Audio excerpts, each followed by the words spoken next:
All right, أعوذ بالله من الشيطان الرجيم بسم الله الرحمن الرحيم اللهم صل على سيدنا محمد وعلى آله وصحبه وسلم تسليما. السلام عليكم ورحمة الله.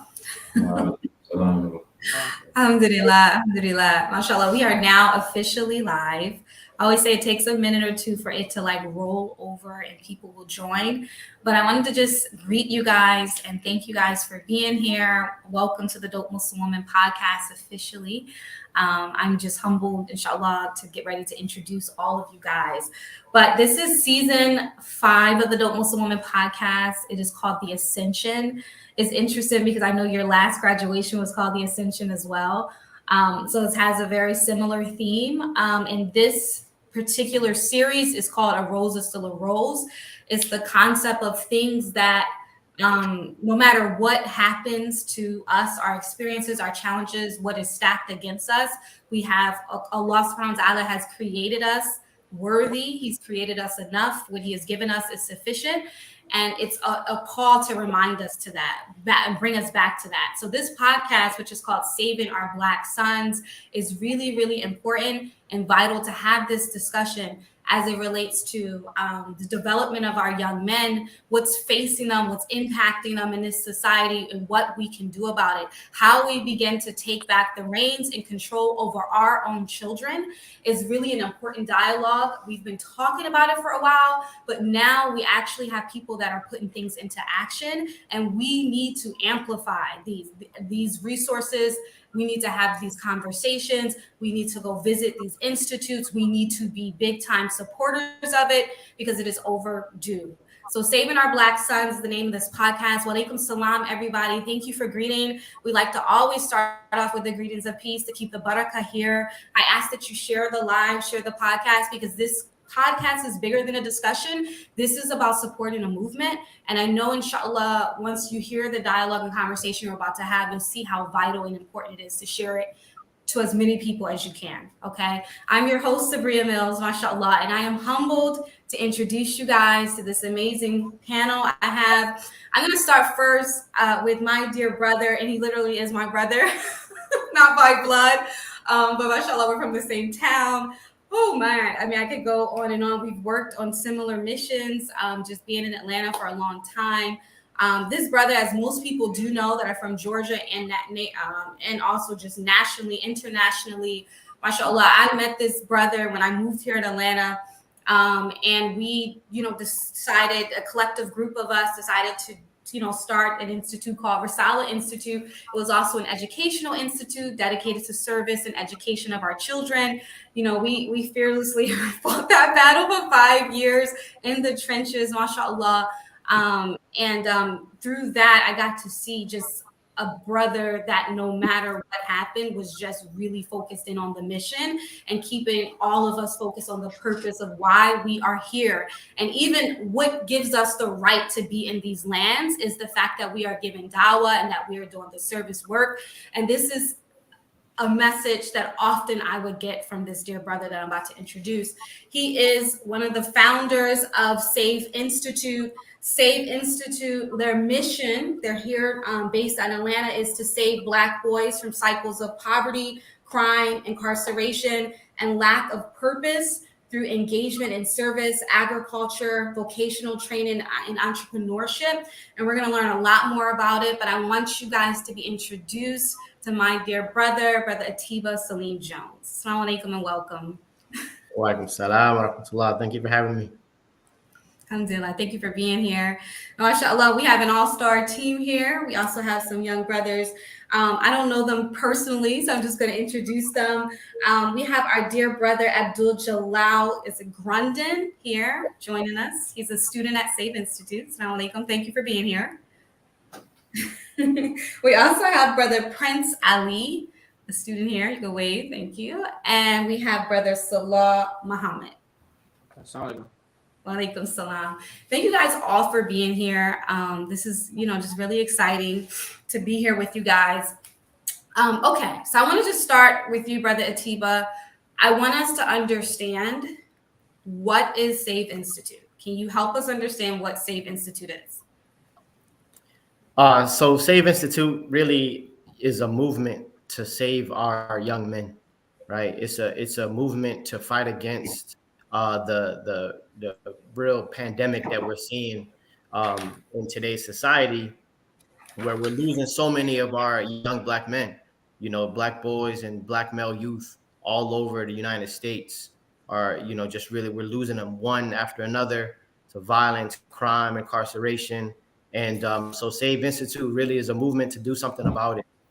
So we are saving them from these negative life cycles through engagement in service, agriculture, vocational training, and entrepreneurship, right? So we do a lot of different things like retreats and trainings and workshops, but really our flagship program in the heart of what we do is a all male high school for Black boys here in Atlanta.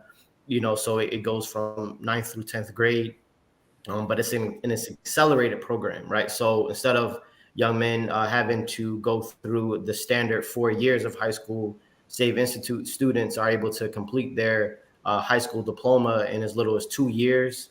And by the time they complete their high school diploma with Save Institute, they also have a series of vocational certifications. They know how to grow their own food. They've started their own businesses. They've led service projects around the country and outside of the country. So, we really are, striving to produce men who are no longer a part of the problem, but really a solution to the problem. And really the goal is to become a national solution for this situation that we're in right now. This year, our first year, we have a boarding program where we have students now with us from New Jersey, Philly, Ohio, Florida. So we're really trying to become a national solution where, young men all over the country, their parents can send them to us, right? Our message is send us your boys, we'll send them back as men, we'll send them back as leaders. SubhanAllah, mashallah, that's beautiful. Okay. So I want to touch base with the young men here. Thank you. And I want y'all to just keep it all the way real. We keep it real in Adult Muslim Women Podcast. I'm going to start with you, Abdul Jalal. First of all, was it your idea to join Save Institute? Was it your parents' idea? How did that journey start for you? I was introduced to the school by my mother. My mother is the one who really wanted me to go to school and introduced me to the idea of the school. However, I had no issue going to school. Once I found out about the school, I was I really wanted to be part of the school, especially after the 4-week program we did. So tell me about that. So you said you did a 4-week program, which was what?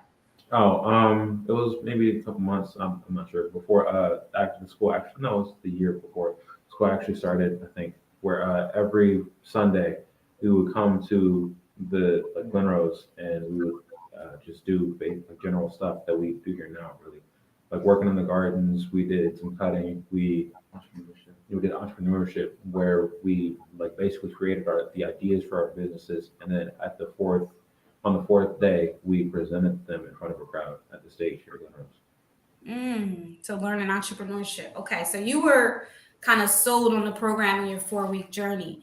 Prince, what was, before you joined Save Institute or participated in Save Institute programs, what was your experience like in school, community? What type of kid were you? Well, really throughout my school experience, I've always been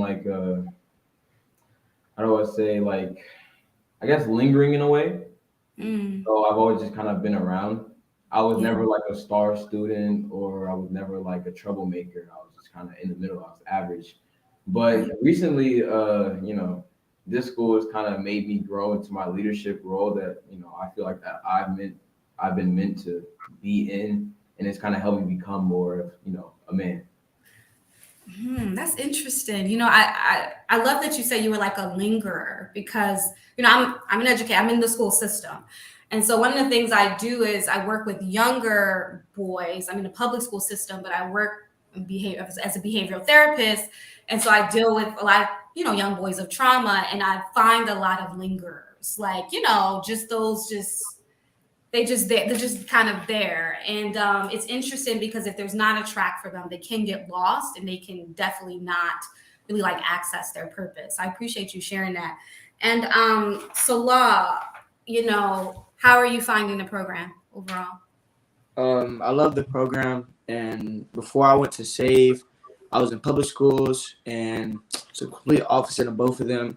Had a lot of behavior problems, anger issues, disrespectful problems, just being all around, I'm saying, bad student. But all the teachers could tell that I was very intelligent and smart, and that I knew what I was talking about. It's just that my anger, my emotions, and me not being completely as a man really just took over, and it just ruined my reputation and everything like that. Not ruined my reputation, but it overshot and put light towards the bad more than the good and intelligence I had, and I was never school smart. So, but you could tell that I was sharp. That's what they always would tell me. Help me understand that. When you say you never was school smart, that means like I was always a mediocre, average, A's, A's and B's, maybe a C in 2 classes everywhere I go. So they could tell the potential and stuff like that. But your behavior was in the way. Yes, ma'am. So and I just want to ask you this question. I'm gonna pop back to Atiba. So what do you think, like, what's the difference? Like, because you're not as angry, I don't think, right? In Save Institute. Okay, so tell me what made the change? What kind of helped you with some of that anger? When I first saw Save, I was straight out the public schools. So, I just saw a bunch of dudes, and usually that's just like, oh my God, this is about to be a bad school year, stuff like that.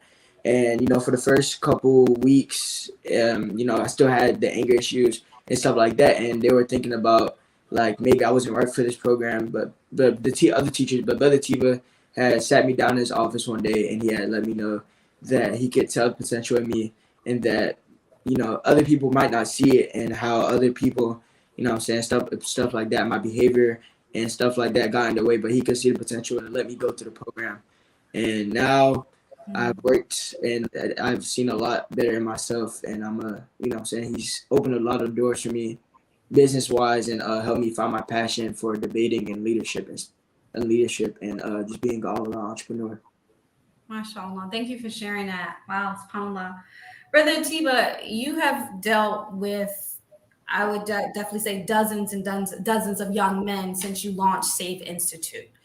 What are some of the top 5 issues that you're noticing that these young men, our boys, are coming in with initially before you kind of work with them? What are the issues? So there's so many, really. I think really at the top of the list for me. Others may disagree, but for me, I think the number one issue is just a lack of a sense of purpose, right? And a sense of which is connected to a sense also of motivation, right? So they're not connected to anything larger than themselves, and really don't have any idea of what they want to do with themselves and why they're here, and what their future might look like. And as a result of that, their motivation is just really completely missing.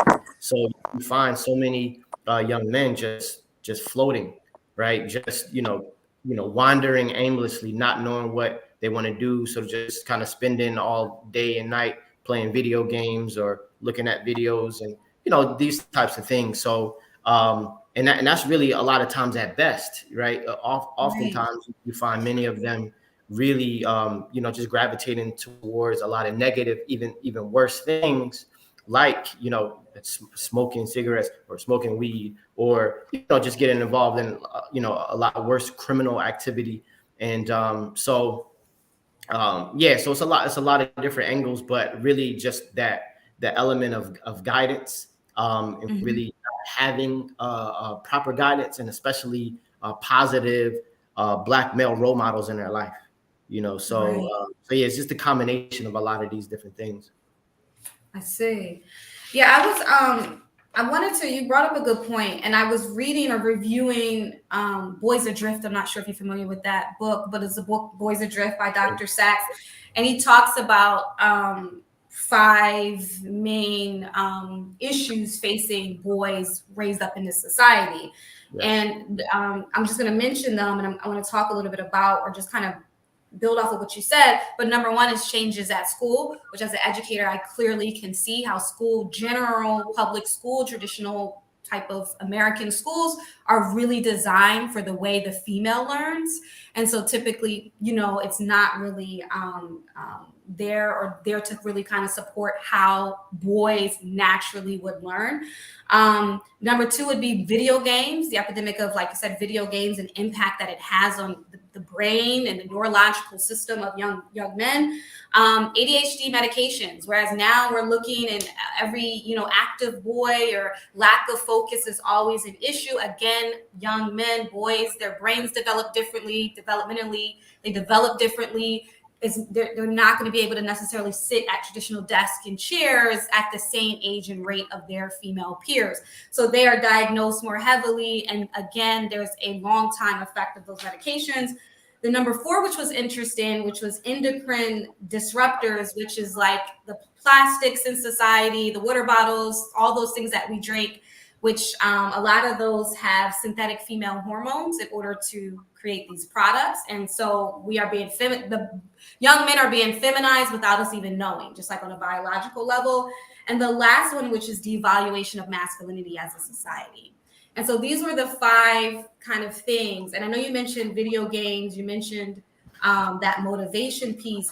I wanted to talk a little bit about masculinity. He talked about the devaluation of masculinity, this idea of like bringing men up to be like either like this, especially in our Black culture, like sort of this kind of toxic, hyper, sort of ultra, what we call alpha males, or however you want to say it, or just like a unisex, really neutralized male. Can you speak a little bit about that, like what you're finding and how you guys address this at Safe Institute? Yeah, absolutely. It's really it's an all-out war, not just on masculinity, but just gender, altogether. Mm-hmm. Really, right. Just really blending the lines, and no one really understands what it means to be a man or to be a woman, and really devaluing both. Right. Just a man and masculinity is a beautiful thing. Right. Just like a woman and femininity is a very beautiful thing. And our society has grown to like really place almost a shame on both. Yeah. Right. Look down on femininity, look down on masculinity. And it's a real problem. And it's really just bringing down and doing away with really true humanity altogether. So it's, it's really a war against humanity, a war against both masculinity and femininity. So, as SAVE, we have very, very intentionally made it an all male environment. It's just like you said in the book, it mentions, how our school systems aren't designed for the learning styles of boys, right? And because of that, they're getting in a lot of trouble. So when you design a learning environment that's specifically for them, that allows for them to get up, allows for them to be hands-on, allows for them to express, what's natural for them as young men, you get a completely different result, right? So, so that natural masculinity is able to like really like flourish and manifest versus having to be suppressed, right? And that's what happens. I got in trouble all throughout my, school, especially elementary, middle school. I was constantly in trouble just because I was being a boy. I was being a boy and nothing more. I was a silly, playful boy that wanted to, play. And that was constantly suppressed, and I was sent to the office, sent to the principal.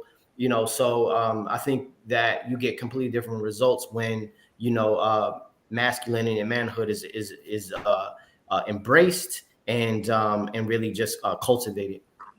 I appreciate that. Abdul Jalal,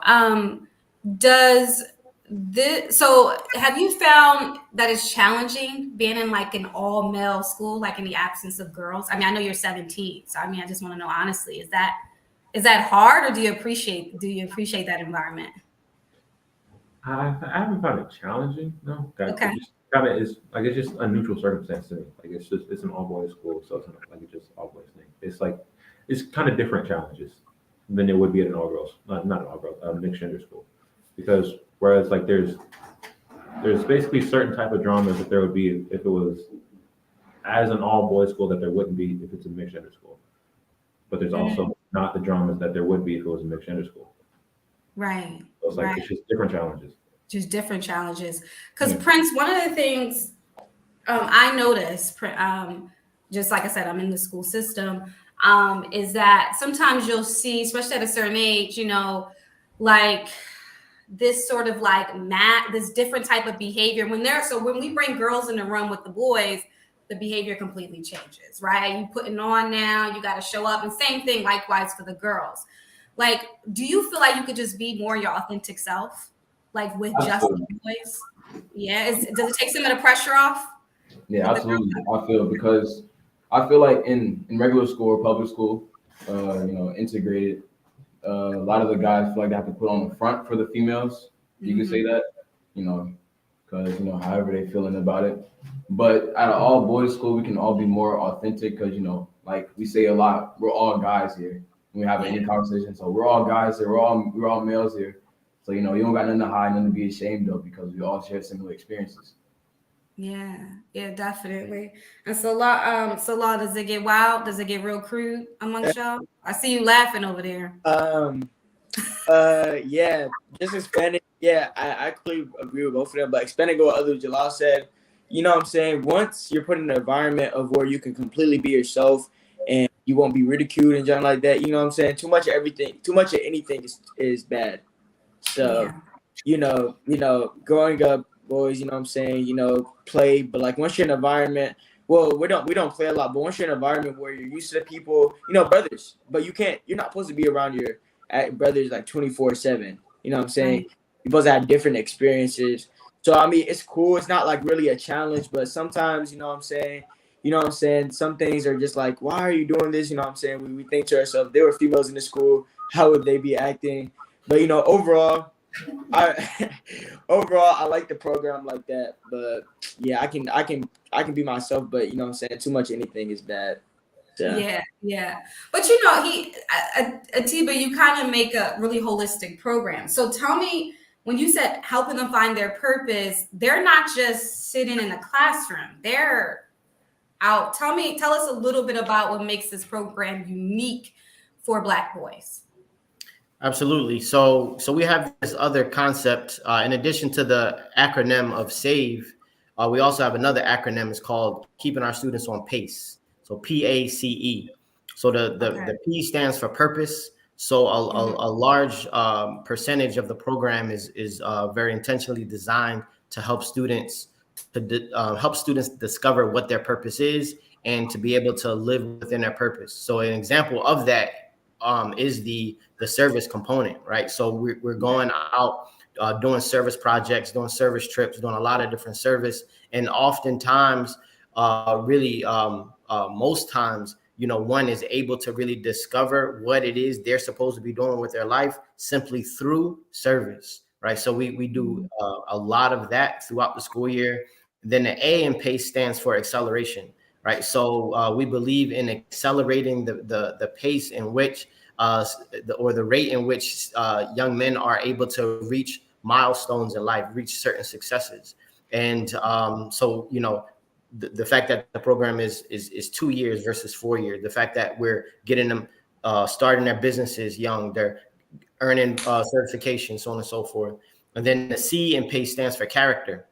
So we have a heavy emphasis on characters. Every single morning, we're going over what we call the 40 principles of good character, right? So they're learning these principles. We're studying them every single day. And then not only that, during the service trips, the service projects, they are then going out and teaching younger boys about these principles as a part of our mentoring component to the service. And then the E in PACE stands for exposure, right? We believe that the more young men are exposed to environments and exposed to successful people, the more likely they are to be successful, right? So we're constantly exposing them to new things, new places, new people, as much exposure as possible. So that's generally the concept that I think really sets it apart.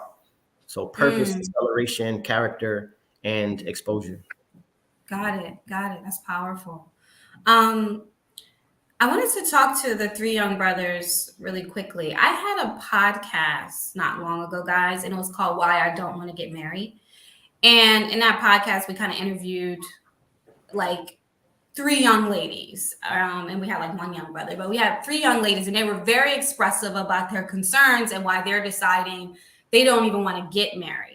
And one of their, like, some of their concerns was just really feeling like they're dealing with a generation, again, this is their lens, of young men that are, you know, not serious about anything, right? Not serious about, you know, like I said, don't have a purpose, want to kind of play games. I wanted to ask you guys, and I know you guys are still relatively young, but I mean, I hear so much maturity, and these are the conversations just being had in your circles. I want to start with you, Prince, if that's okay. Like, what do you think are some of the ways that young men, such as yourself, who may not have such an intense program like Save Institute, what are some of the ways that you would suggest, like some of the ways in which they could sort of begin to identify their purpose, right? Identify their purpose, whereas they're not just out here drifting, as you mentioned, playing and breaking hearts, like that's their only thing that they're doing constantly. What are some ways that you think men that are not in a program can like just start that process? Well, starting off, purpose is a very powerful thing, and you know, just unlocking your purpose in general can lead to so many opportunities for you and the people around you, even because you know what you're here for, you know what God put you on earth for, and you know, like, you know, what you're gonna do with yourself. But you know, to the young men who don't know their purpose just yet, you know, it's always a challenge because it's something so powerful. I think you should find a positive male role model in your life to help you unlock that purpose. Because usually when men don't have a purpose, it's because they don't have, you know, maybe a extremely positive role model in their life to help them unlock that. So even if it's just a teacher, maybe it's your uncle, your grandfather, your father, I think a male needs another male to help him understand what he's put on this earth for. And you think definitely, like, you do think just like men that are just raised with single moms, they may be a little bit more lost. Like if they're looking to their like female role models to find that, you think that would be a challenge for them? Absolutely, I think it's a challenge because, you know, a mother can only do so much by herself. A man needs another man to help him become a man. You know, a woman that's never been a man, so she cannot, you know, bring you to that level. So you have another man in your life, that will help you become a man, you know, it'll happen. You'll find your purpose. Absolutely. And Salah, I know you have your mother's here. Is it okay to say that? Oh, she's Your here? mother's here. I would like to bring Yasmina on whenever she has an opportunity. I'm sorry. Whose mother is it? Oh, I'm sorry, Abdul Jalal, right? Yes, man. It's your mother. I'm Yeah. sorry. Okay. How important? So let me start with asking you this, and I'm inviting your mother to come on to the live. So I have some questions for her. But how important, or what was the influence or impact of your mother as it relates to your decision to be and stay in Save Institute? Your mom was the one that was like, you got to go, right? She's the one pushing you, encouraging you. She was like, she's the reason I really got involved in the school to begin with. That, and also the manhood retreats that he used to do. Right. Relativa, yeah. Sound like Sister Yasmina. Assalamu alaikum. How are you? I'm well, alhamdulillah. How are you? It's good to see you. Alhamdulillah. Thank you so much for joining. I wanted to just kind of bring you in this conversation because I know that I have personally, like the people I've heard from that have like impacted mostly from Save Institute are mothers, right? So our mothers that are making the sacrifice to bring their sons and really seeing the very real impact. Can you tell me first and foremost, like what went into your decision to send your son to Save Institute? So my son's educational journey was a little atypical. He was getting put on like a behavioral track ever since he was in kindergarten. I ended up pulling him out of school when he was in the second grade because I could tell that there was something other than behaviors going on, and I couldn't get any sufficient assistance figuring that out. So we were able to find out that he had a learning difference related to spatial reasoning, which was making him frustrated when he would try to write and do certain other tasks. And so when he would get frustrated, they just decided that he was misbehaving. So yeah, he was homeschooled from when he was in second grade until he started at SAVE, really. And so I remember very specifically, we were at an event at Atlanta Masjid, and Brother Atiba and his wife, Aisha, were sitting there, and they started talking about the school that they were working on opening up, and I started harassing them in their inbox annually until it came to fruition.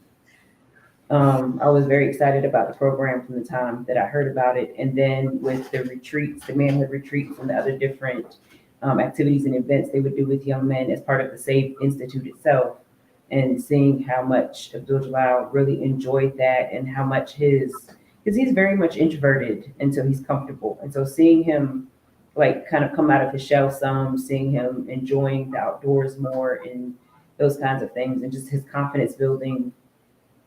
Yeah, it was a no-brainer for me. No brainer for you. Yeah, but a lot of mothers sometimes have challenges with letting their sons go. Like it's this kind of old concept that says like love your sons, raise your daughters, where we have this sort of like attachment. Some in our culture have this attachment between mothers and sons, especially like single moms and their sons. I wanted to ask you a little bit about that, and just like how important it is for mothers at a certain point to let their sons be under the care of other men, male role models. I think it's very important because, I don't think it was a slight when Prince said that single mothers can't be men for their boys. Like we can't be men for our boys. And it's important that our young men have those role models. There's certain things that, as much as I have an open relationship with Abdul Jalal and we communicate very freely, there's certain things that he's just not going to want to talk to his mom about, Right.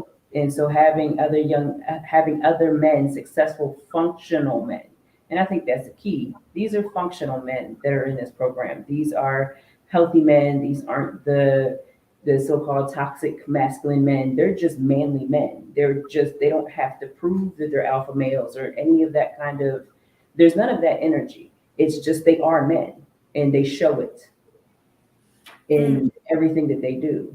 Like the way that they interact with the parents, the way they interact with the young men, the way that they take responsibility when things are challenging, which of course is going to happen with anything in life, but especially an organization that involves a bunch of teenagers, some of whom have, some troubled backgrounds a little bit.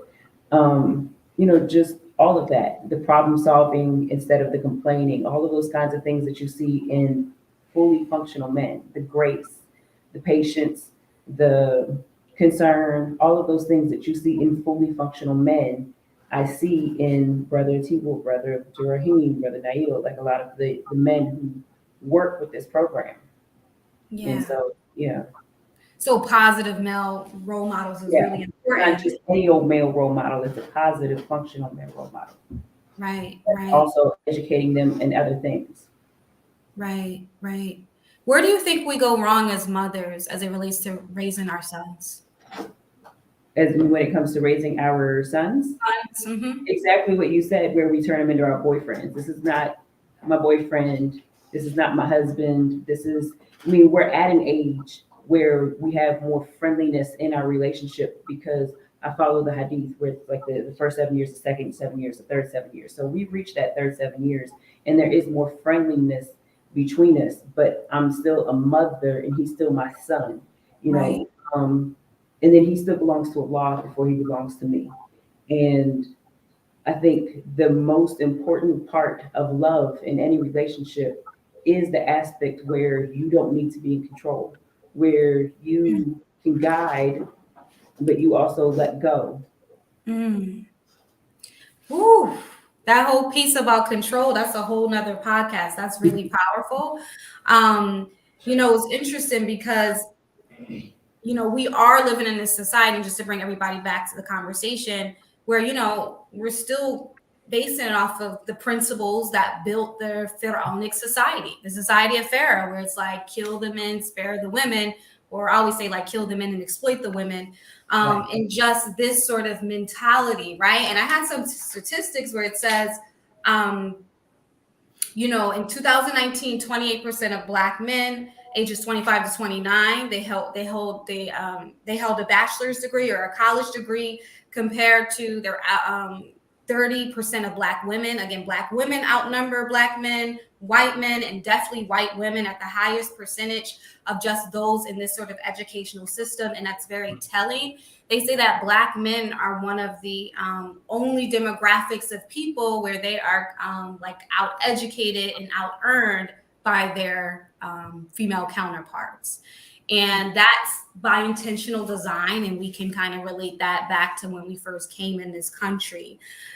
How, and anybody can answer this, how do we, by programs like this and what you guys are doing, how do we get to the point where we are really rectifying that? Because that really contributes to the breakdown in our relationships between men and women. Because I've got a lot of single mothers raising young men. It's either their emotional husbands, or they're like these rageful, you know, angry sort of, at least what I see out in community, taking a lot of their anger and rage out on their sons that they may have felt for the man who left them. How does this program help rectify the disparities between Black men and Black women? What was done intentionally to us as a people? Anybody can chime in. I think the first step is the cognitive shift, and that's a lot of what Brother Atiba does. An education isn't a bachelor's degree. As somebody with a master's degree, I have plenty of peers who really aren't educated and who could really use, you know, a dictionary. You know, a thesaurus would be their friend. You know, education doesn't equal knowledge, and it doesn't equal intellect, like having a bachelor's degree. But then also this, I think one of the ways that we've gone wrong overall is this hyper focus on going into debt to get a paper degree, when there's so many trades. And like, okay, it's nice, I'm a social worker, but I can't build a house. You know, like if Ian was to come all the way up here and wipe out Atlanta, I could help you process through that trauma, but I can't actually build your house. I can't tear down the trees. I can't do any of those things. And those are very basic things that we've gotten away from, that I love that this program kind of brings everybody back to. Because yeah, these paper degrees and these some of these other professions that we do that aren't more hands-on are nice and they're purposeful. However, it's a bubble, and it's going to pop if we don't recenter ourselves and do the cognitive shift that we need to do. Ooh, very powerful. Anybody else want to chime in on that? That's heavy. Yeah, I'll mention that, just with the concept of the expectation of college, right? We know that college is necessary for certain career paths, certain fields. You need to go to college, and that's fine. I went to college, but the thing is, when there's this heightened expectation of everybody has to go to college, but it's completely unrealistic. You have such a small percentage of, especially, young Black men that actually go through. Say about 17% of Black males actually have a bachelor's degree. So what happens to all of those others, right? The 83% who don't have one, what happens to them? Because they not only didn't get the bachelor's degree, they also didn't get any other skills. So where did they go? They head to the streets, they head to the prisons, so on and so forth. So we see these cycles continue. And so what is the solution? To provide other career paths. It's fine. We need certain brothers to go to college. We need that. But we also need some to go into the trades. We need some that are going into entrepreneurship. We need some that are in real estate. We need some that are doing each of these different things and showing our young men there's many different paths. The first step is understanding who you are, what your purpose is, what skills and gifts you have, and then what is the right path for you, rather than just that one narrow, unrealistic path. Right. Oh, wow. And this is really important, like I said, as someone who's in the system, and we know what happened, especially when they brought in Common Core. That was intentional to condition people starting from the age of 5. They're going to school for 8 hours, which is so unnatural, conditioning people to work 9 to 5s, right? To be slaves and to continue to, feed the system to keep the elite the elite. And so it's definitely by design. So that's why I really appreciate this program. Salah, I wanted to ask you, have you found your track? Are you a college kid? Are you a trade? Like, where are you still kind of exploring? No, what Brother Tiba just said, I was about to say it for him. It's people are trained to think that, oh, okay, you're either gonna be a basketball player, a rapper, or you're gonna go to college.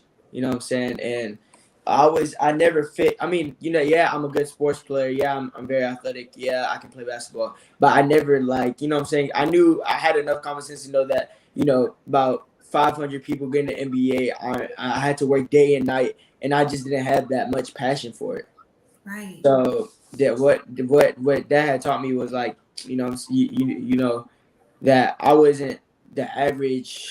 I wasn't, how do I say it, the average, not the average Joe, but I wasn't somebody that had a mindset just because somebody told them to have a mindset. That's what, what I'm saying. I wasn't always put into a way that I thought this way because you thought this way, and that's what made me a black sheep in the herd. That's what made me somebody that wasn't behavior problems, ADHD threw at me just because I didn't think like everybody else, and that really showed. And my passion now, and that really showed me that I'm just not one of them. And now that Slave Institute has been brought up, and it showed me all the career paths and anything is possible just with a little bit of hard work, passion, and dedication. That showed me that I have interest in debating, poetry, real estate. Brother Tiba does this Friday market. I'm a really good salesman, and yeah, and inshallah, I have, I'm starting to got my own podcast, and I have my own business. I have my own business, and I'm working on the LLC and stuff like that. It just showed me that I just can't just go the traditional route and think like others just because the white man basically put into other black people's mind that you have to think like this, and then you got to go work a 9 to 5, and you got to do it for your family. You can't just go in the community and help and make money off that. Woo! Wow, subhanAllah. I really appreciate that on so many levels.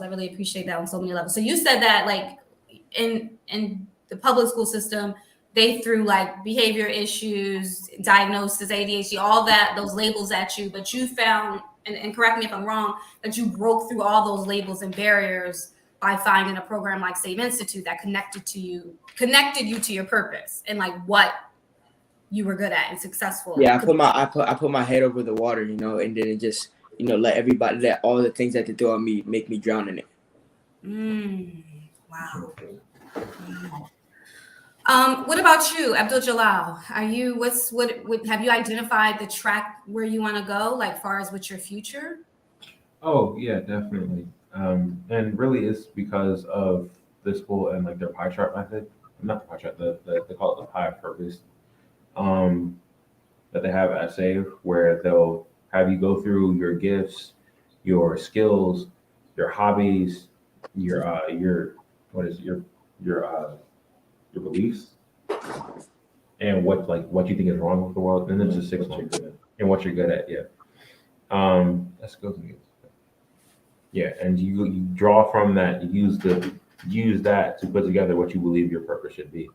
And if not for that, I would have been convinced that, okay, I don't have anything else to do, so I'm just going to the military. That's the belief I used to have. So you used to want to just go to the military? No, that's a belief I used to have. Before this school, I figured I would just go into the military because I didn't really have much else to do with my life. Wow. And now you see a variety of different opportunities? Now I have a clear dream that I have, a vision where I want to create something big, because the business that I'm working on at SAVE, that I started at SAVE, is a short story manga company. And my long-term vision is to create something bigger than most of the famous anime we have today. Wow. MashaAllah. MashaAllah. That's Yeah, amazing. something more Afrocentric and based in America rather than Japan. And from my understanding, Mom, what you said is that the track they had him on was like, as in you said, behavioral problems, academic Right. problems. That's the track that they tried to put him on, correct? Right. So, and don't get me wrong, I am a social worker. I don't inherently have an issue with labels. Labels can serve a purpose in terms of identifying symptomology that needs to be addressed. What I have an issue with is the way that they are addressed. And so my very intelligent son is not going to get slow tracked because you don't want to deal with his frustration when it's time to write. And that's basically what they were trying to do. And it was just really sweet teacher's aide that pulled me to the side and was like, there's definitely something going on with his writing. You need to get that looked at. And then he switched schools the next year and it just kind of kept going downhill, and I pulled him out and ended up just taking him off the record to somebody that I trusted to get things figured out. And we just were able to go from there. So Allah was merciful in those ways. But I made sure that I never got anything put on paper as far as any diagnoses for him because of the school to prison pipeline. And if I did at some point get to a point where he was transitioning back into a public school realm, I did not want them pulling that file and saying, okay, well, he has this label and that label, so we are automatically going to put him in this pocket because he doesn't fit in that pocket. I think a lot of kids don't fit in the pockets that they get put into just because they have certain symptomology. Right. SubhanAllah. Thank you so much for sharing that. And Prince, what about you? Have you identified your track? Well, before Save Institute, I wasn't really sure either. I was going, regular public school, getting taught all the regular stuff about, just math that I don't need, history that I don't need to learn, that is going to help me in the future. But as I came here, I started to learn about vocational trades, which is what the V in SAVE stands for, vocation. And I learned about vocational trades, and it kind of helped me figure out, maybe if I haven't figured out my purpose yet, I can figure out something I'm interested in doing. So, maybe that can lead me to my purpose as well. Like, we do a lot of things, but recently I've been very interested in masonry, and I've kind of grown a liking to it as well. So I've been, trying to get more into masonry and practicing more. Yeah, mashallah. I love that. So Atiba, it's a lot in exposing them to a variety of things and having them. Is that the idea? And having them try a variety of things until they kind of find what sticks. Am I understanding Absolutely. It's all about exposure. It's all about exposure. So that's why we're constantly adding different elements, right? So most of our vocational training up to this point has been primarily construction focused. Other than we have offered culinary arts as well, but just this week we were able to incorporate IT, specifically networking, into the curriculum as one of the vocational trades, and we plan to continue to add more and more because that just through that exposure, more than likely you're bound to find something that really really connects and resonates with you. Absolutely. So I want to ask a question. How do you deal with the anger? I know, Salah, you mentioned being an angry kid. Atiba, I want to hear from you. I want to hear from all of you. How do you deal and address? Because there are a lot of young men walking around angry, not really sure why they're angry. They're just angry. How do you address the anger? Salah, you want to start? Go ahead. You were. How I address the anger, the anger stems from people. Most anger stems from others. It's not really anger towards yourself. So you're put in a situation where people don't understand what you're saying, or people don't understand how you're feeling, or people just are put in a way because they don't understand you as a person. No one is really angry at themselves, essentially, because you can't yourself. You can't just raise yourself. You can't grow yourself to think a certain ways like that. It's all impacted by others. So how I addressed the anger was, before they used to just send me to the school therapist. They just sent me to the school therapist. School therapist, she told me to chill out, sit on the couch for 15 minutes, and throw a stress ball at me and told me to do this for the rest of the day, and kick me out of class. out of stuff that I don't even need to know, but keep me out of stuff that I don't even need to know. But at least I'm getting an education. But nope, they're not even letting me do that. They're just telling me to sit in the office and wait for my mom to pick me up. Now with Save, it taught me that, being on your phone, not being exposed to many stuff, listening to rap 24/7, and not detoxing yourself, connecting with your inner masculinity and inner humanity really puts a toll on your mental health and how you think, talk, and act as a normal person for your everyday life. And before, I just used to do stress ball, just walk around and come back when I feel angry. That's not a solution. That's just okay. Let's just wait till the next slide implode. Maybe he'll get better. It's not like that, And when I turn, my bad. Excuse me. It's okay. It's okay. Atiba, you want to chime in? Because he was saying some really powerful points. I mean, because I literally witnessed those strategies day to day. So can you talk a little bit about like how you deal with the anger or address the anger, help them to address their anger? Yeah, it's so many layers to that, and the anger really comes from so many different places. One of the most consistent sources of the anger that I see constantly with our young men is they're upset about missing something in their lives they feel that they should have, and oftentimes that's a father, honestly, and especially for the ones who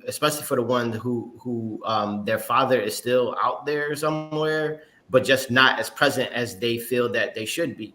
And I've had young men after young men, sit in my office and just cry and bawl their hearts out and just really, tell me about it. But oftentimes, what I try to get them to is by the time they leave out of the office, they instead of being angry at their father, they're a little bit more sympathetic towards that situation, because getting them to understand that oftentimes their father may really actually love them and want to be there for them, but they may have gone through certain trauma in their own lives that have led them to be certain ways, and it's just kind of passing it down. So oftentimes they leave out being more sympathetic and feeling bad about that, but more motivated to make sure that they don't continue that cycle and make sure that they are, a better man and a better father and there for their children and not passing those things down. Yeah. Can I ask a question? And I'm just gonna, I know Prince walked away, so I'm gonna start with you, Abdul Jalal. And you're welcome to say pass if you don't want to answer. But was this like one of your challenges, just kind of with Atiba speaking of, did that play any type of role in your life, or as like a father not being present? Did that play a role in my life? Yeah. Yeah. My father died before I was born, so I've never even had the opportunity to meet my father. But like, I've never dealt with the specific kind of anger issues that come with it, because my mom has always worked hard, like throughout any situation, to make sure that I never had to go through the things that my father went through and do the things that my dad did that got him killed. And I also grew up like knowing people who knew my father and always told me that he was a good man and did what he did because of a feeling of necessity. Yeah. So wow, Mom, was that tough, like in the sense of being that, like you said, he lost his father before he was born? Was it tough raising him with that, or? Yes. Just to put it in a word, yes. Because his father was a good dude. And I mean, Allahu Alam, but I do believe he would have been very involved and very protective. But I also believe that Allah is the best of planners. He was dealing with things that he was dealing with at the time that he passed away. And I'm not sure how much he would have been able to get away from those things. And so there's mercies. There's two reasons with every hardship, right? Yeah. And so there's definitely, when you get to a place where you trust in Allah and you can get out of the trauma itself and look at a situation, you can see where the blessings and the mercies are. And one of the mercies and blessings for me was the fact that I even did have a son. This is his father's only child, you know. And so he is, like Sister Adrian Sabir told me one day, this is his father's second chance right here, you know, to more exemplify the good. And so that's something that I've always told my children, period, is, you know, adults are humans. You have to find the good, exemplify the good, and try to overcome, you know, the challenges that we have, you know. But then I think another mercy, or I guess an ease for me, is that I was raised in a household where children were taught to be independent. So it came natural to me to not think for my children, but instead to teach them how to require them to think. I don't problem solve for my children. You know, you could be a child that gets stuck between a furniture and a wall. If you're not actually getting injured, you're going to stay there until you figure out how to get out. I don't care about you crying. You know, and it sounds mean, but now I have children that critically think. You know, so that was an ease for me in the situation. MashaAllah. Thank you for sharing that. Brother Salah talked about detoxing Prince. In order to be successful at kind of like finding your purpose, standing in your purpose, what are some of the things that you guys really have to either detox from or really stay away from? Like, what are some, I guess, like social media? Are you guys more conscious of that? Like, I'm just wondering, like, are there some things that you guys really have to like be purposeful as far as avoiding? Prince. Yeah, absolutely. We've talked a lot about really the outside influences getting into your mind. A lot, mostly in the music we listen to. Okay. A lot of the music we listen to has this stigma around being, you know, I guess you could say, how do you say this? In a way, being a thug or a gangster, and you know, disguise that as being a man, in a way. And we, I guess, in ourselves, because we hear so much, because it's becoming ingrained in our culture, we believe it more and more, and we start to emulate what we hear. And, you know, even if we don't actually do the things, we, you know, still listen to the music, and it's still, you know, like, I was listening to, when people listen to music, or like, you know, music that's not right for you or can damage your brain, people will come around and be like, what's that poison you're listening to? Something like that every time. And, you know, truthfully, it is poison because, you know, it's not helping you in a way. So if it's not helping you, it's damaging you. So then that is considered poison. But also, like I said, in the social, like you said, in the social media, stigma in the social media, stereotypes. And a lot of people think we're supposed to have certain things because people that we see as successful have them, like you know, cars and money, jewelry, all that good stuff. So people think that we're supposed to have that, and like if you don't have it, you're not up to standard, or you know, you're not a real man, or not up to par with their take on how society should be. Right. Absolutely. Salah, you want to chime back in because you were talking a little bit about detoxing. Yeah, I was actually about to ask to chime in. The music part, you know, it's like the music and everything that he just stated is really like a crutch. You know what I'm saying? It's really like what everybody has taught you as a crutch. People say you know, just go sit in the corner and, you know, listen to your music and go chill out, or, you know, go to a party, have music in the background, go chill out. But it's really a crutch, and it's really an addiction because you keep going back to it. But in no sense of way is it really a permanent fix. You know, is it a really permanent fix, or is it really helping you in the long run? Because, you know, you're teaching your brain, you teach the hormones in your brain that every time something goes bad, let me go in my room and go listen to music and go, let's shed all these tears out. But you're teaching yourself, and you're emulating in your brain like the stems of mental illness and stuff like that. So that was really important to me. And also him speaking about what did he also speak social media. You know, that actually came around to me very, very late, probably around 2 weeks, and they can tell you that I came to school one day and I was like, I realized how everything, our whole lives have been a lie dealing with the internet and social media. I came out telling everybody, get off your phones right now. This is not normal, because I realized and looked at it in retrospect. I took a step back and I realized like what they're doing with social media, how TikTok and all these famous apps work, and how they're emulating your brain in a certain way for you to stay on there, and for you to waste as much time as possible, and for you to spend as much money as possible, and for you to look at your body as in a different way, because it's like a study. 30 minutes on social media is gonna make you look at your body a whole different way. 30 minutes on social media is gonna make your situation, and you look at your situation a whole different way. 30 minutes on social media is gonna make you walk a different way. It's gonna make you talk a different way. It's gonna make you act a different way. And I realized how unnatural and how humans back in the day, when the humans back in the day were going to forest for this, and how they connect for nature for the detox, and how they would go talk to their family about detox, go talk with their family about detox, how they would go out with their family and go camping for a detox. That was the more natural way. That was the way that actually benefited you in the long run. It wasn't just a crutch.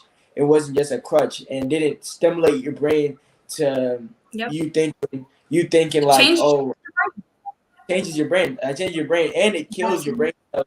It kills your brain cells. And as it's doing it, you can't be looking at a screen for 24 hours, for 9 hours a day. That's completely unnatural. That's what I'm saying. And it just made me. That's why we have this issue with focus, and we're like the most like distracted that we've ever been in any other era or time. So you're absolutely right about that, and that's really powerful. And I wish more young people. I hope you become a spokesperson for this, because we don't, we kind of are just naive and follow the trends, but really being conditioned to be very numb. And just respond to like instantaneous stimuli. Like that's the only thing that wakes us up. Otherwise, we're just kind of like sullen and drugged. I wanted to ask a quick question to you, Atif, and then we're going to wrap up. One of the big concerns that I often get calls about, I don't know, maybe yes, media gets called in about, is like the epidemic of pornography amongst young men. How are you or this institute really addressing this issue? It's a very, very huge issue amongst our young people. How are you addressing this issue, or even any issue with addictions, as it relates to addictions? Yeah, I mean, so there's a lot of different ways that that can be addressed, and there's a lot of different reasons for it. One of the things that we primarily concentrate on is not ignoring the fact that young men are young, and they have just kind of natural urges, natural desires, and many people don't want to talk about this or acknowledge what is actually natural, and as a result of that, our young men aren't being prepared to actually be husbands. Our young men aren't being prepared to be married, right? So what does it take to fulfill certain urges in a natural way is marriage, right? So in previous times, we had that outlet of being able to get married at a young age. The problem is now that our young men aren't being prepared for that. Right. It's a negative, it's just very negative stigma towards getting married. Like, I don't want to get married young, and all of these types of things. Even the ones that do want to get married, they are just completely not prepared, and they certainly can't take care of a family. So that's really where we put a lot of our focus, getting the young men ready to leave families at a young age, so that way there's a healthy outlet to be able to, just have what is natural to them, So you're promoting these young brothers that are going to get married as soon as they young. Absolutely. That's the idea. Absolutely. Yeah. So in fact, last year we officiated a wedding for one of our students who was 18 years old. And, he had a girlfriend, and he was, just kind of being very distracted by that. And I told him, if you want to, if that's what you want to engage in, you need to just go ahead and get married. And that's what we did. And so, we had a wedding during the school day.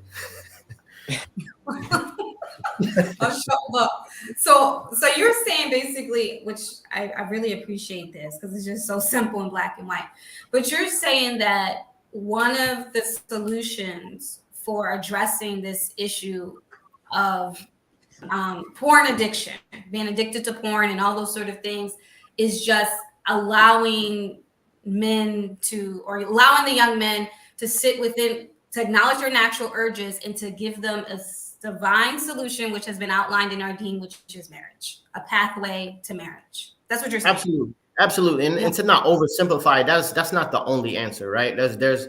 Because there's married men who also are addicted to porn. So we understand that, but a huge part of the problem is that, you know, natural urges are just being suppressed, right? So there's an answer for that: get married. Right. Absolutely. However, it's not that simple either. Like, we can't just say get married without preparing them. So our first step is to prepare them, and then, you know, go ahead and get them married. Prepare them to take care of families. MashaAllah. That's amazing. Thank you so much. I just wanted to end this podcast by just hearing some final words from everybody, if possible. And I want to just make an all call to anyone that is here. I want to encourage you to share the live, even if you share it in people's inboxes. We want everybody here that is here today, okay, to make the intention and just go and drop in their Cash App or go on their website. I don't care if it's $1, $2, $5, $100, $1,000. Do whatever you can. If there's something that each one of us can give today, like I said, even if it is $1. So we want you guys to go to Save, and Atiba, let me know what it is. It's Save Institute, right? .org. Can you say TheSaveInstitute.org.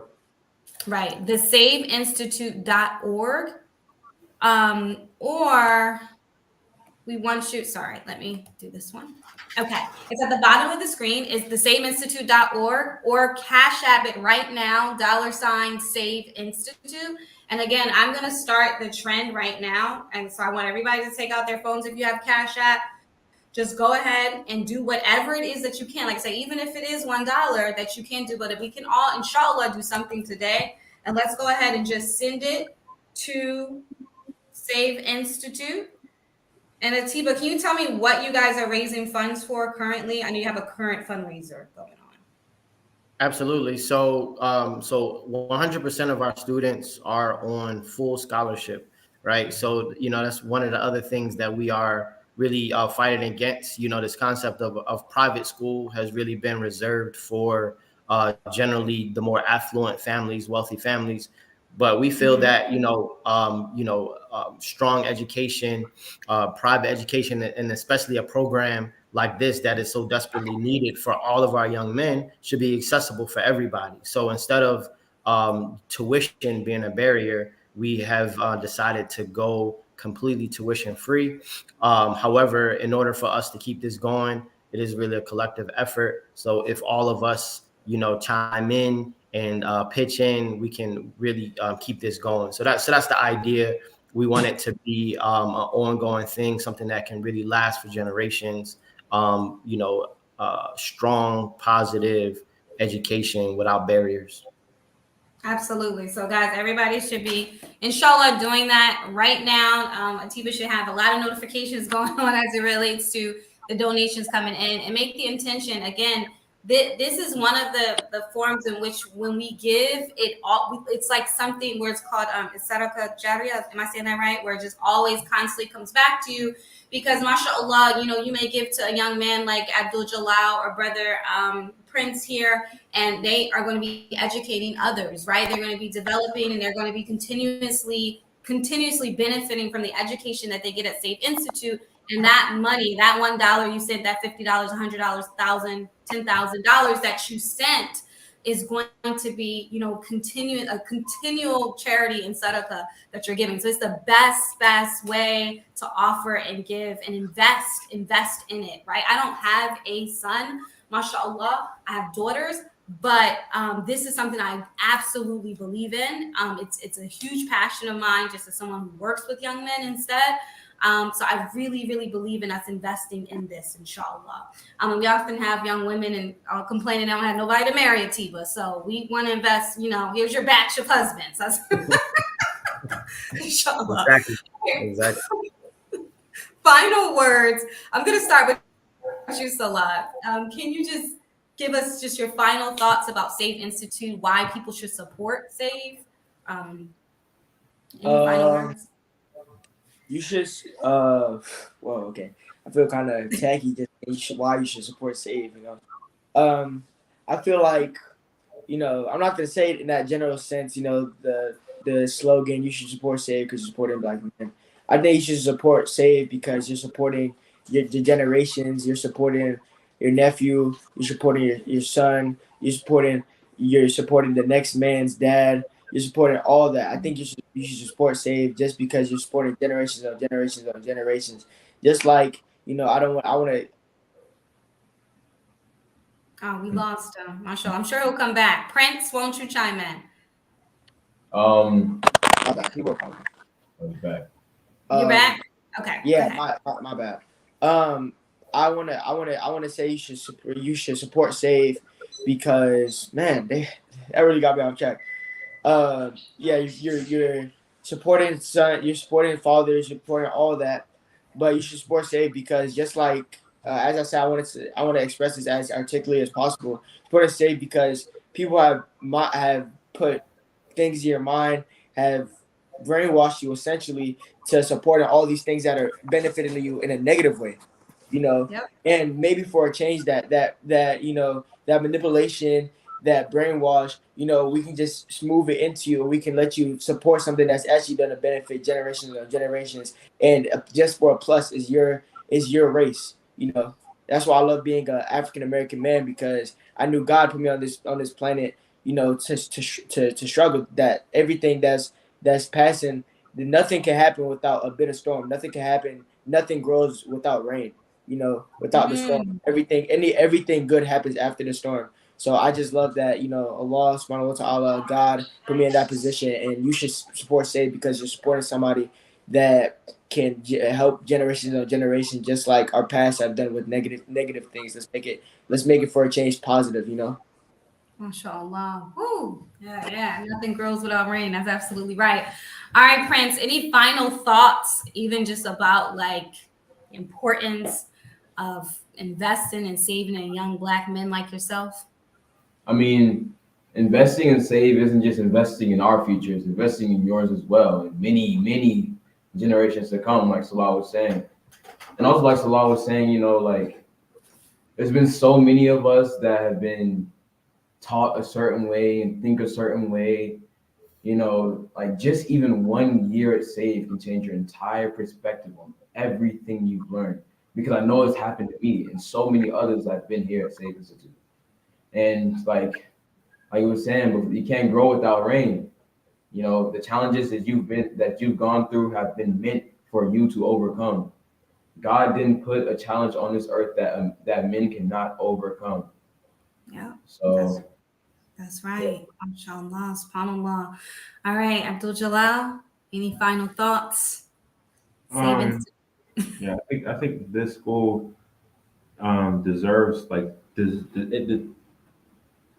You've been told like why by Salah and Prince, like what is being put towards, but this school deserves it and also needs it, because the things that are best for us, like the best parts of the school, are also kind of the most costly, because the trips, like especially the trips we do, they're really good like life experiences for us. They show us other cultures, other places, other things we need, and we need that. I think we like the school needs, especially like the service trips. We need those trips in our lives, and also just the vocational stuff too. Like we need the money for the materials that we use to work with and learn how to build the houses, to learn how to be men who can support our families. We need this stuff in order to learn how to do that.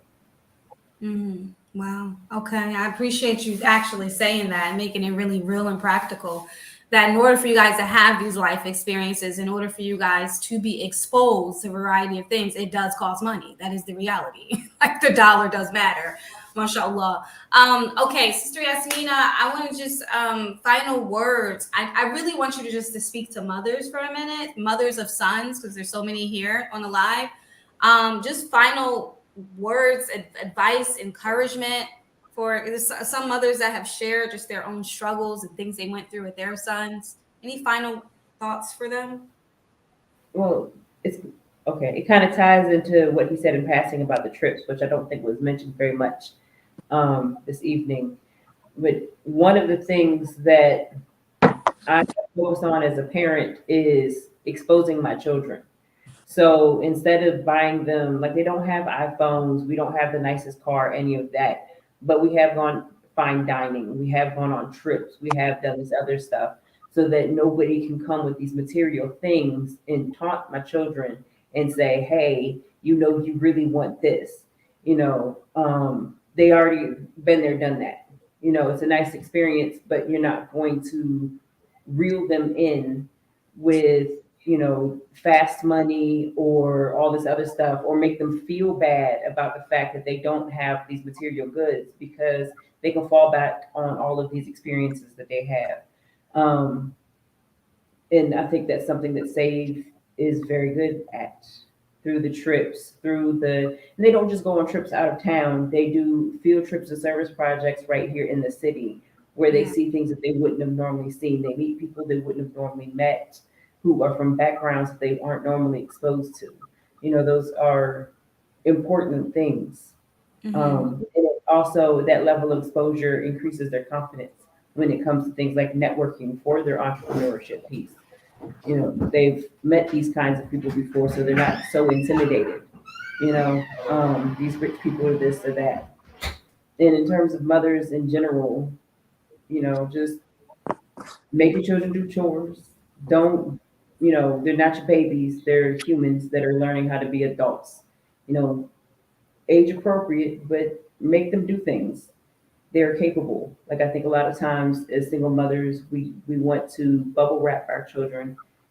They're Rubbermaid. They're capable. You know, let them fall. They'll get up. Yeah, let them fall, they'll get up. SubhanAllah. MashaAllah. And Brother Atiba, any final just words or thoughts about saving our Black sons?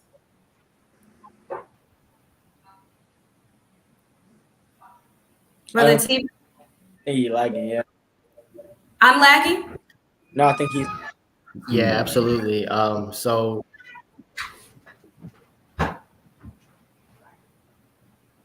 I think, Atiba, I think you Okay. went out of it. Are you back?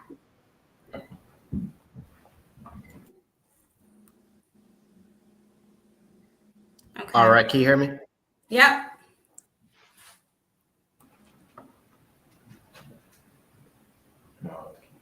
I think his audio canceled out. Okay. Thinking All right, Atiba, we are going to kind of just end or finalize this. If you come back, we'll be happy to have your final thoughts. But I did just want to thank everybody for being here, being present. Just like a person that lives in Atlanta, I like I said, I'm witnessing it with my own two eyes. It is an amazing program, mashallah. I went and visited it myself a couple of times. And I was really amazed by what is happening there for our young men. I want, you know, each and every one of you guys to continue to have these conversations. They're really important. And I really, what we need as Black people to really, really dig deeper when it relates to norms that are really pushed on us, as it relates to, like, for the biggest one for me right now is the way we are being educated.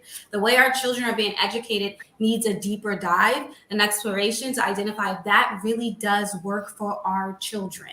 Is it really meeting the needs of our sons? Is it really meeting the needs of our girls? What is it conditioning them to sort of accept, or sort of just be on a one-way track towards? I think these things require deeper dives and deeper conversations. And more importantly, us just kind of taking back ownership over our own children, the way we're raising them, the way we're educating them, and the supports that we're offering them. So I wanted to just thank each and every one of you. Brother Tiba, are you back? Or you still off? Mashallah. Okay, thank you guys so much for being here. I really appreciate it. Thank you for everybody that's here on the live. Again, Cash App, Save Institute, $ Save Institute. Go onto their website, support what they're doing. Come visit, come bring your sons, inspire them by talking to some of these young men. Trust me, it's really worth it. Jazakallah khairan, everybody. I appreciate you guys for being on the show, and I hope to see you guys again soon. All right. Thank you guys. All right, you guys, we are coming back next week with a podcast on addiction, and we're going to have a drug and alcohol abuse counselor, as well as the founder of a 12-step program for Muslims that are struggling with addiction. So the podcast is called The Drive to Numb. That will be next week, inshallah. Until next time, thank you for joining the Dope Muslim Woman podcast. Assalamu alaikum.